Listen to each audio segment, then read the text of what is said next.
5/12/2025 रे चांदवाली रे गोटे बहुत ही दुखद घटना पुलिस हस्तगत होता खबर हस्तगत होता हत्या करा जाइथिबा एवं परवर्ती मुहूर्त में संदिग्ध जगार से छोट छुआर मृत शरीर ठाब करा जाइथिला। तो तांकर झीवर अभिभावक बा बापांकर रिपोर्ट रे गोटे हत्या मुकदमा रुजु कराइला। तत्संगे संगे तांकर सेक्सुअल असल्ट रो सेक्शन पॉक्सो केस रे मध्य 6 पॉक्सो एक्ट रे मध्य से मामलाटी पंजीकृत होइथिला। जहाँ से मैंने अभियोग दर्शाई एफआईआर रे ताकू तदनुजाई आमे एई मुकदमाटी रजिस्टर करथिलु।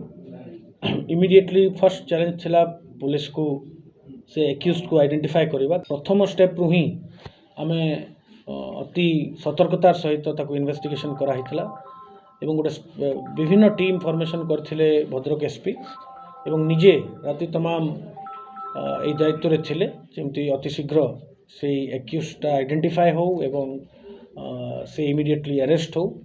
जेहेतु आई विटनेसेस डायरेक्ट आई विटनेसेस कहीं नथिले तेणु आमको टिके प्रथमे एक्यूज्ड को आइडेंटिफाई करवाटा गोटे चैलेंज थिला। But entire Bhadrak police team अति कुशलतार सहित काम कले एवं काली ही within a span of around 12 hours 12 घंटा भितर से एक्यूज्ड आइडेंटिफाई भी है एवं ताकू अरेस्ट मध्य कराइछि। आमे या उपरे प्रतिश्रुतिबद्ध जे अति शीघ्र ए केस रो इन्वेस्टिगेशन बा तदंत आमे सारिबु एवं से केस रो चार्जशीट कराहबो एवं ताकू केंति स्पीडी ट्रायल करी गोटे उदाहरण स्वरूप ए केस रो कंक्लूजन करा जिवो ता विषय मध्ये आमे विचार करू। आसंता काली विभिन्न दल